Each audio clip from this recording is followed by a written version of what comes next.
cold start.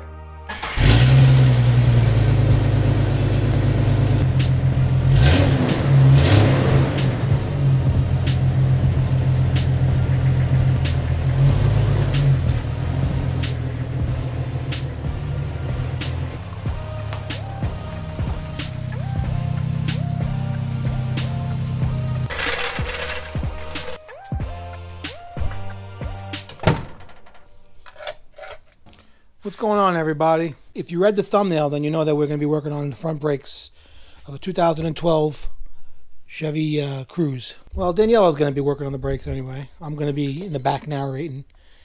I'm here to support her morals. You can do it! We're going to use a shortcut so you don't have to use a clamp to push the pistons in before replacing the new brake pads.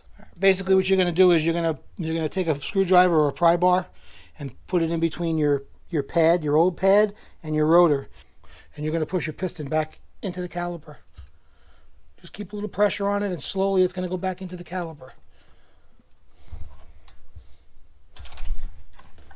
So this way it skips you a step of having to actually put a clamp on it. Let's try this. Slowly but surely it goes back right into where it belongs, until it totally collapses. Okay, once you got it collapsed, then you can take your caliper off.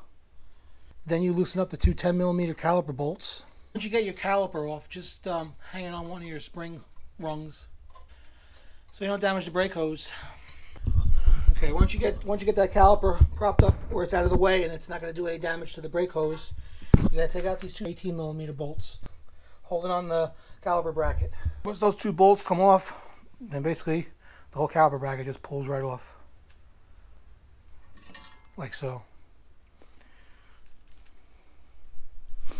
Pad was, let me see the pad. Yeah, they were low. Pads were low. Shoes are definitely needed for pads. And there's a squeaker. There's your little squeaker that's already squoking. There's your squeaker that already squoke. Yeah, I was hearing it. It's all squoking. Take the rotor off.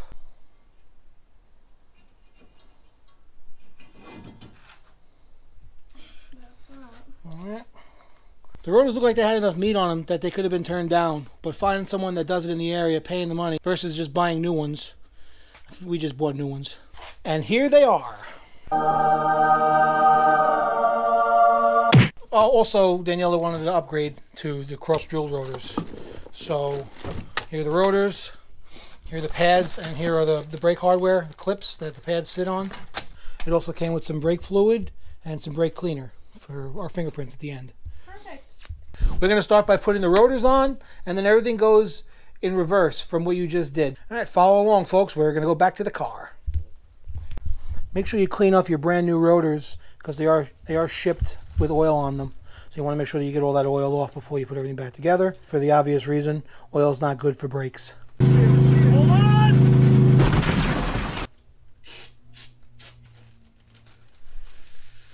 And you replace your new brake pad clips, so your pads could slide easier. Then you mount your rotor up, put your caliper bracket back on, and like always, you want to start both bolts before you tighten up anything.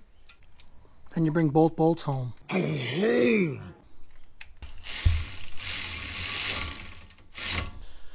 Okay, guys, and when you are tightening up your bolts, make sure you tighten them up to that spec on the screen. In our shop, it's 2 ugga-duggas. Oh, wait a minute, Danielle. Shit, you got a caliper pin for seized. Okay, very important, guys. Make sure that your both of these caliper pins, make sure that these move in and out freely and they feel like mushy on the inside. You don't want it to feel rough and hard, because I think that was the reason why we had an issue with these brakes so soon. The caliper pin on this side flows nice and smoothly, but the one on the bottom was frozen. Very important. Make sure that these move freely, because if they don't, you're going to have premature pad wear. What? Bro, what are you talking about, man? I don't think you have to spend $150, $200 for front disc brakes. You're going to want to be replacing them in the next 3 months. Make sure you inspect your boot, that it's not ripped in any way or dry rotted, because it will be ripped soon. So if it is damaged or ripped in any way, you're going to want to replace it with a new one. Once you do get your caliper pin out, it's going to look something like this. I did have grease at one time. See? What you're going to want to do is you're going to want to take some kind of abrasive and you're going to want to clean all that rust off of this. And at the same time, you're going to want to go in the cylinder where this goes and spray it out with brake clean to make sure all the rust and corrosion gets out of there. And you're going to want to pack it with grease. If yours are worse than ours are, you can get these online as well. I'll look online, I'll see if I can find the part number. If I can, it'll be in the description down below. We're just going to clean ours up on the wire wheel. Ours aren't in that bad a shape.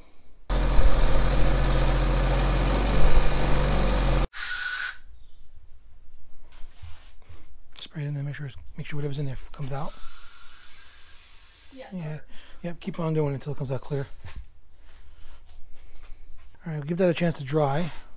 And then you just pack it with grease. Put your boot back on your pin. And put your pin back in the cylinder and you're good to go. Lubing up that cylinder, make sure you don't get any on your brake rotors.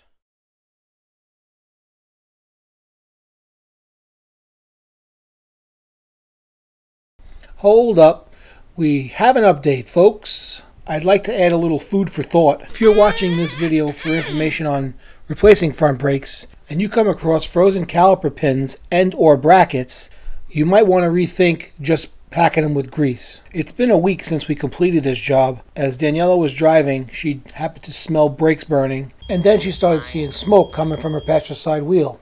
Luckily, she was almost home and she didn't do any damage to her brand new rotors. Now, as we were unsure whether it was the caliper pins, bracket, or if it was just simply the caliper seizing up, we decided to get the loaded caliper. Loaded like a loaded baked potato. I mean, it literally could be 3 different things. It was about $130 with a $55 core.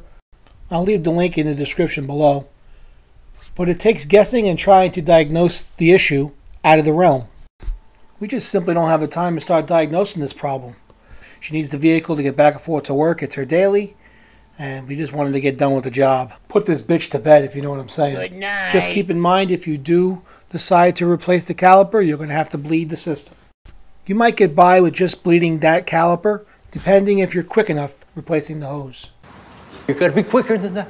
So with all that said, let's get back to our regularly scheduled shenanigans. Your new pad should come with a little packet of grease.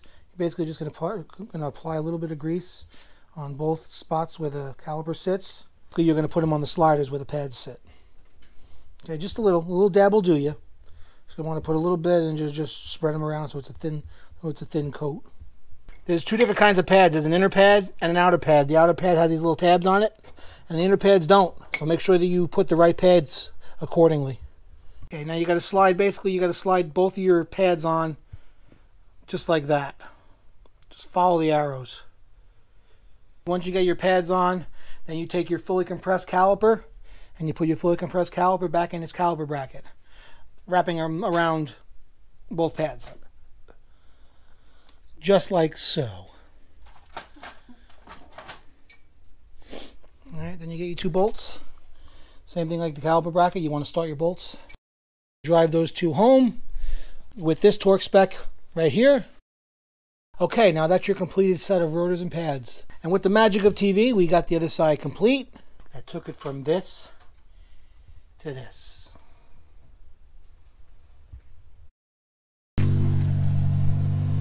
Put it in reverse, Tear! Put it in reverse, Tear! Alright, come on out and come out slowly. Ever since she lowered it, it's a little scary. That's not that bad.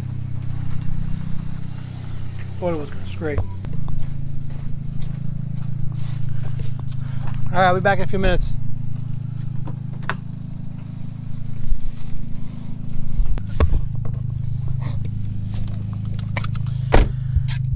Okay.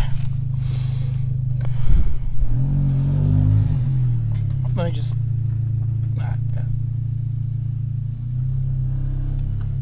Alright, now I'm going to show you how to break in the brakes.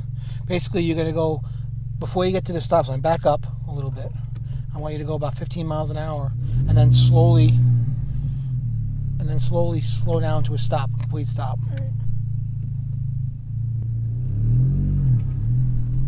Go ahead, 15. All right, now slow down. Slow. Come to a complete stop. All right, now back up again. You do this about 3 times. helps embed the brakes.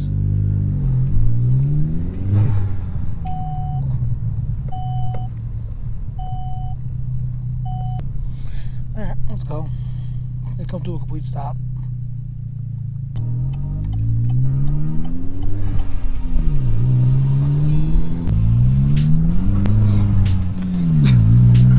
Sorry about that, bro. Well, I don't miss the lowered vehicle days, that's for sure.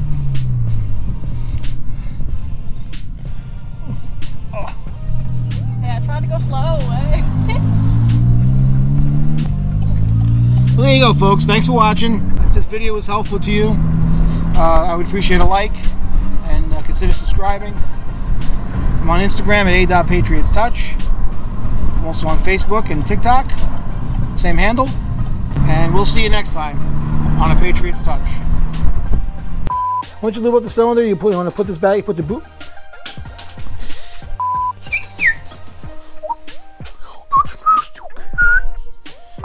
We're going to get the other side up and then we're going to take it for a test drive. Alright.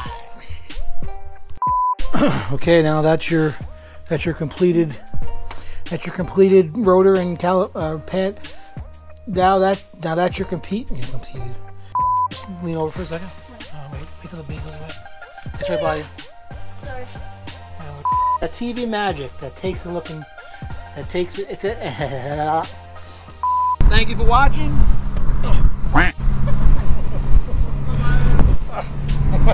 Cars beat me up.